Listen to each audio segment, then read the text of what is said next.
the largest IPO in human history is happening this Friday. SpaceX, $1.75 trillion, 75 billion raised in a single offering, bigger than Saudi Aramco, bigger than anything we have ever seen.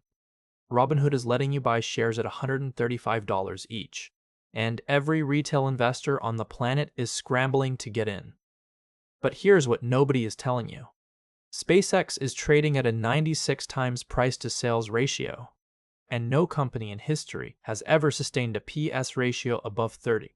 Let me show you what actually happens when retail investors pile into a record-breaking IPO. Let me be clear about something before we start. The hype is not fake. SpaceX is one of the most impressive companies on Earth. Starlink has over 4 million subscribers in more than 100 countries. It generated roughly $6.5 billion in revenue last year, and it is on track for about $12 billion this year. SpaceX launches more rockets than every other country and company on the planet combined. In 2025, they did 136 launches. 68% of all orbital mass sent to space was on a Falcon 9, and Starship, the big one, is the largest and most powerful rocket ever built. If Starship works at scale, it changes everything. Mars, point-to-point travel, a new space economy. So yeah, the hype is real. But hype and valuation are two completely different conversations. And the second one is the one that decides whether you make money or lose it. So let's talk about what you are actually buying. SpaceX's IPO values the company at $1.75 trillion. They are raising $75 billion in new shares at $135 per share. Now, where does the revenue come from? 3 businesses. Starlink, about $6.5 billion last year, roughly $12 billion projected this year. This is the cash cow. Recurring subscription revenue growing fast. Launch services, about $30.5 billion from launching satellites for NASA, the Department of Defense, and commercial clients. Dominant market share, but growth is slower. And Starship, revenue today? Basically zero. It is a development program, the most ambitious one in the history of aerospace, but right now it is a cost center, not a revenue line. Add it all up. SpaceX's total revenue is roughly $18 billion this year, and they want you to pay $1.75 trillion for it. That is a 96 times price-to-sales ratio. Let me put that number in context because it is the single most important number in this entire video. A price-to-sales ratio of 96 means you are paying $96 for every $1 of revenue the company makes. Not profit, revenue. Here is the historical context. Amazon at its peak.com bubble valuation, about 30 times sales. Tesla at its all-time high in 2021, about 25 times sales. Nvidia at peak AI mania, about 40 times sales. Nvidia at peak AI mania, about 40 times sales. No company in the history of public markets has ever sustained a price-to-sales ratio above 30. Not Amazon, not Tesla, not Nvidia, not one. They all came down. SpaceX is asking you to pay 96. Now, does that mean it is definitely a bad deal? No. It means the math has to be perfect. SpaceX needs to grow revenue at 40% per year for the next decade just to get the PS ratio down to something a normal investor would accept. 40% growth. Every year, for 10 years. That is not impossible, but it has to go right. And the market does not pay you for things going right. The market pays you for things going better than expected. At 96 times sales, a lot of things going right is already priced in. Okay, but you want to know how to actually get in. So here is the broker-by-broker breakdown. Robinhood, shares at $135 each, no minimum. This is the most accessible door. If you have a Robinhood account, you can request an allocation. But here is the catch. The IPO is already 2 times oversubscribed. Requesting shares does not mean you get them. Robinhood will allocate based on your account size and activity. Fidelity, $2,000 minimum. You need to apply through their IPO access program. Schwab, $100,000 minimum. Let me say that again. Schwab requires $100,000 just to participate in an IPO that is being marketed as unprecedented retail access. SoFi and E-Trade are also participating with various minimums. Now here's the number that matters. 30% of the $75 billion raise is allocated to retail investors. That is $22.5 billion going to people like you and me. The typical IPO allocates 5 to 10% to retail. 30% sounds generous, right? Hold that thought. We are coming back to it, because that number is not what you think it is. Before you click buy, let me show you what happened to retail investors in every other mega IPO in history. Facebook, May 2012. Priced at $38, the biggest tech IPO of its time. If you bought day one at the IPO price, within 4 months your shares were worth $19, down 50%. It took 14 months to get back to the IPO price. Uber, May 2019, priced at $45. Within 6 months, down 40%. It took until late 2023 for Uber to consistently trade above its IPO price. 4.5 years. Rivian, November 2021, opened at $106. Hit $179 on day 2. Today, above $14. If you bought at the open, you were down over 80%. If you bought at the peak, down 92%. ARM, September 2023, priced at $51. Day 1 popped to 63, then it dropped back below the IPO price within weeks. Here's the pattern.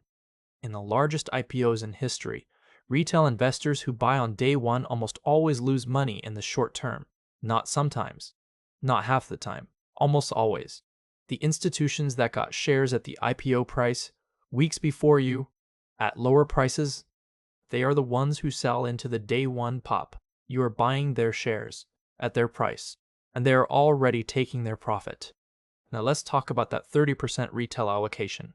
Every headline says the same thing: unprecedented retail access. SpaceX is opening the door for the little guy. The average investor finally gets a seat at the table. And yeah, that sounds great.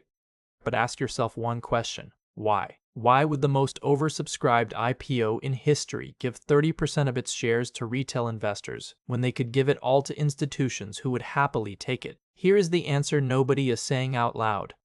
At 96 times price to sales, institutional investors are cautious. Not because SpaceX is a bad company, it is an incredible company, but because the valuation is so stretched that the math only works if literally everything goes right for a decade. And when institutions are cautious, who absorbs the supply? You. 30% to retail at 2 times oversubscribed does not mean retail is being invited to the party. It means retail is the party. Some analysts are calling this, and I am quoting, the greatest fleecing of retail investors in IPO history. Now, I do not know if that is true. Maybe SpaceX is the one company that breaks every rule, but you should at least understand the game before you sit down at the table. Okay, now let me give you the other side, because if you only hear the bear case, that is not a guide, that is just fear porn. Here is the bull case for SpaceX at $1.75 trillion. 1. Starlink is a monopoly in the making. 4 million subscribers today, but the total addressable market is hundreds of millions of people in rural and underserved areas who have no other internet option. At $120 a month, 50 million subscribers is $72 billion in annual revenue. That alone could justify a $1 trillion valuation. 2. Launch dominance. SpaceX is the cheapest, most reliable launch provider on Earth. Every satellite operator, every government agency, every defense contractor needs SpaceX. And there's no real competitor at their price point. 3. Starship is a platform, not just a rocket. If Starship achieves full reusability, the cost per kilogram to orbit drops from thousands of dollars to hundreds. That enables entirely new industries: space manufacturing, asteroid mining, point-to-point Earth travel. The addressable market becomes hard to even calculate. 4. Elon Musk has done this before. Tesla was supposed to go bankrupt. It is now worth over $1 trillion. SpaceX has consistently delivered on timelines that every analyst said were impossible. The bull case is not stupid. The bull case is that SpaceX is so far ahead of everyone else that the valuation will grow into the price. That has happened before with truly generational companies. The question is whether you are willing to bet it happens again at the highest entry price in IPO history. And here is the bear case. 1. 96 times price to sales with zero precedent. No company has ever sustained a PS above 30.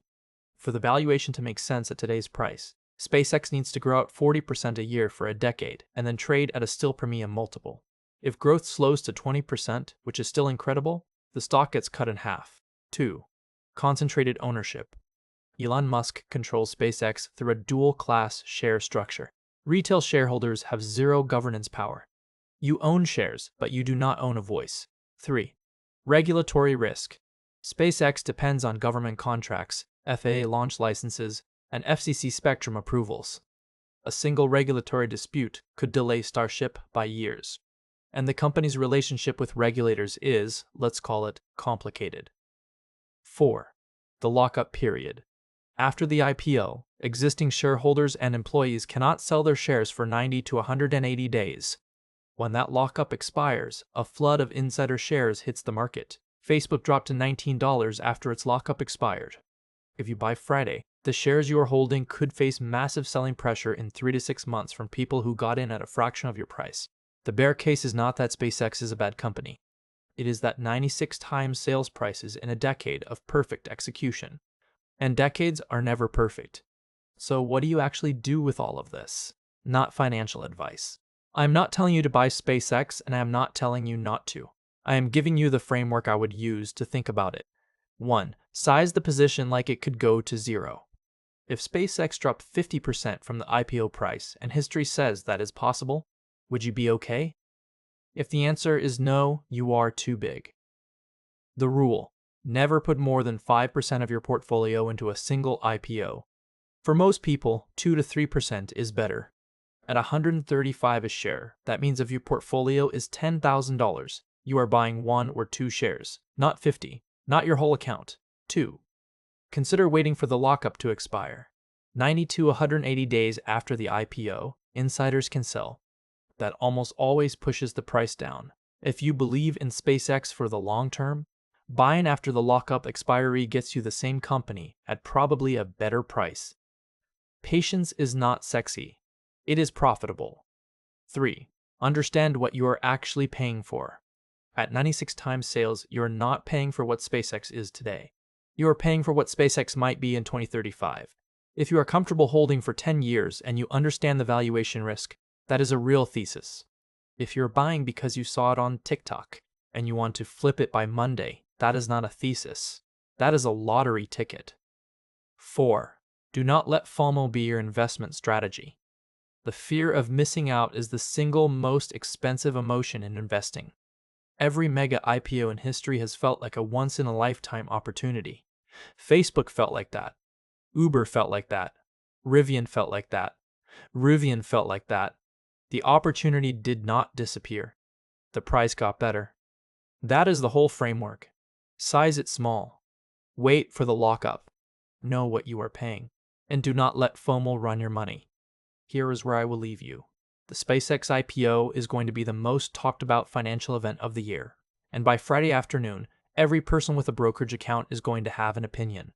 Most of those opinions will be wrong. Not because the people are stupid, but because they did not look at the numbers. They looked at the hype. You just looked at the numbers. 96 times sales. 30% retail allocation. Facebook, Uber, Rivian. The bull case and the bear case. And a framework for how to think about it without letting the loudest voice on the internet make your financial decisions for you. Whether you buy SpaceX or not, you are now the most informed person in your group chat. And that is worth more than any IPO allocation. I put out one of these every week for people who would rather understand the game than keep feeding it. Come find the community. Follow Wealthy Beaver on X, the handle is on screen. I want to watch you make the smart move.